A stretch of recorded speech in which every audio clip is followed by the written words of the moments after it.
A gente conversa muito aqui na escola sobre o futuro da educação. E eu acho que esse artigo ele começou de um jeito, acabou de outro, e na segunda-feira eu retomo a conversa. O artigo ele iniciaria falando como lidar com o excesso de informação. Eu já escrevi várias vezes sobre isso, mas é a primeira vez que eu dou esse título. Como lidar com o excesso de escolhas. O que a gente está vivendo aí na civilização 2.0? Nós tivemos, né, a gente tinha uma centralização da produção do consumo. Produtos, serviços, informações eram muito mais centralizadas do que hoje. Nós tivemos aí um boom, né, das opções de consumo. Pega ali o Mercado Livre. Hoje você pode comprar, né, coisas no mundo todo, importar da China, como a gente nunca imaginou que podia fazer. Eu tenho aqui um airfry e aí estava de saco cheio de ficar limpando o meu airfry todo dia. Aí vai na internet, descobre que tem assim uma espécie de forminho do tamanho do airfry que você compra na China, coloca em cima dele e aí você, em vez de sujar o airfry, você suja a forma, joga a forma fora e bota outro e bota outro. Já comprei 2 vezes. Aonde que eu ia ter essa opção há 10 anos atrás? Não ia. Imagina você falar assim, não, importa da China. Era uma coisa assim, falar isso para o meu pai, para o meu avô, entendeu? Era assim, um cara especializado que poderia trazer alguma coisa da China. Imagina. Hoje você bota lá, clica, e demora um pouquinho mais de tempo e já está chegando. Então, a gente ampliou as opções. Hoje eu estou morando em Teresópolis, né? Estou trabalhando à distância, vinha para cá aos finais de ano e agora resolvi morar aqui. Como poderia morar em Campinas, como poderia morar em João Pessoa, e estou morando em Teresópolis. E poderia continuar fazendo as mesmas coisas que eu estou fazendo. Eu não tenho, né, por enquanto, né, estou até negociando aqui com a universidade, mas por enquanto eu não tenho nenhuma coisa profissionalmente que me prenda a Teresópolis. E poderia escolher qualquer lugar, né? A quantidade de opções que você tem de fazer cursos. Então, a questão é o Sapiens 1.0, ele tinha muito menos opções. Então, se eu tenho menos opções, eu desenvolvo, olha aí, importante, uma identidade muito mais massificada do que a identidade que o Sapiens 2.0 vai ter que ter. Porque se eu tenho mais opções, eu fico me perguntando qual que eu vou escolher. E aí vem uma coisa chamada critério. Qual é o critério que você vai escolher para desenvolver, para fazer a sua escolha? Você tem que ter um critério. Aí quando você fala em critério, vai jogar dentro de você. É o seguinte, meu filho, o que você quer da tua vida? Né? O que é bom e o que é ruim para você? O que te faz bem e o que te faz mal? Você começa a ser perguntado sobre coisas que você não era perguntado antes.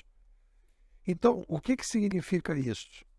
A gente vai ter que dar um upgrade numa coisa chamada estratégia de vida. E, pô, o que é uma estratégia de vida?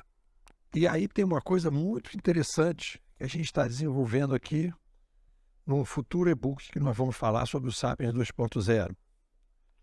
A primeira coisa para você ter uma estratégia de vida forte, mais forte, é que você precisa pedir apoio, chamar os universitários, chamar os filósofos e a gente dar uma olhada no passado para ver quais são as sugestões, né, que eu vou chamar de demandas estruturais e obrigatórias do Sapiens, do tipo, Não há possibilidade de uma pessoa não ter que lidar com a sua morte.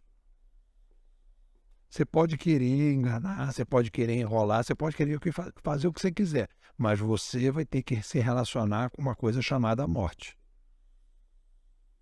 Não há possibilidade de uma pessoa, tirando raríssimas exceções, não se preocupar com o trabalho. Não tem como.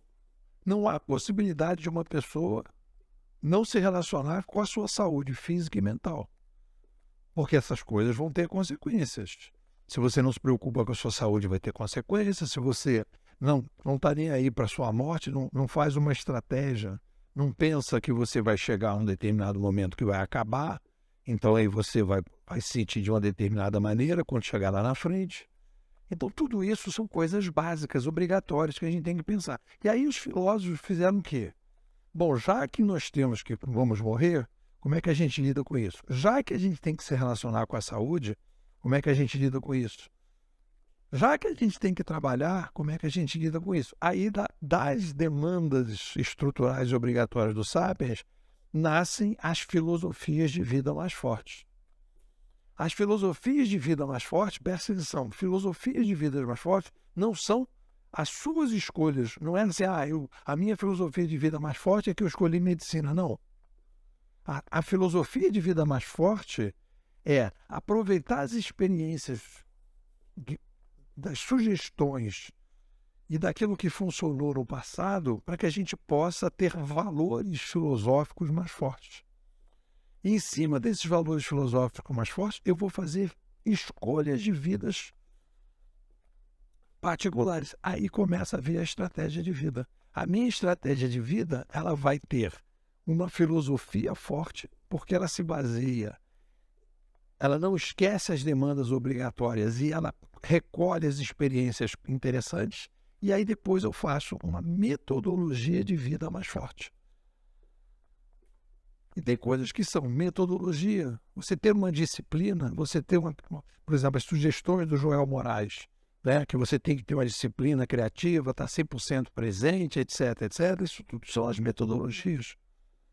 Mas não adianta você ter uma disciplina bacana se você não tem uma estratégia de vida forte. E não adianta você achar que tem uma estratégia de vida forte se você não está baseado em filosofias mais fortes. E para você ter filosofia mais forte, você tem que ter essa estrutura, essa reflexão mais ampliada do que funcionou no passado.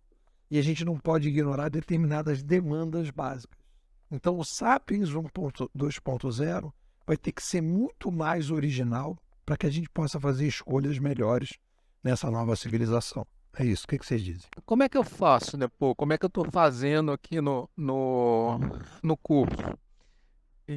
O tempo que eu tenho, que eu dedico aqui ao Bimodais, é de manhã, quando eu estou indo para o trabalho, no carro, eu coloco os áudios que você posta e vou ouvindo. Esse, para mim, é o melhor horário, é onde eu estou ali quase que no estado de meditação, e já te explico por quê. Uma das minhas graduações foi em filosofia, né? E foi o período acadêmico, eu diria que talvez eu tenha mais me deliciado, mais do que engenharia, mais até do que o meu mestrado. Filosofia foi um deleite total. Foi muito bom ter feito o curso de filosofia na UNB. E eu vejo, como é que eu vejo o seu curso? Vejo os seus áudios, o que você posta, praticamente como uma filosofia, uma psicologia, um misto das duas coisas da inovação. Então, eu aproveito por aí, né? Assim, esse é o aprendizado que eu tenho e é onde eu me delicio com os áudios, né? Ver você trabalhando essa questão da filosofia e da psicologia mesmo do inovador.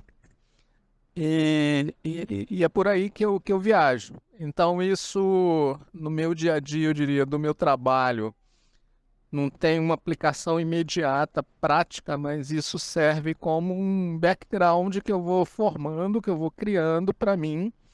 que vai me dando subsídio para a vida e para o trabalho. Então, assim que eu vejo.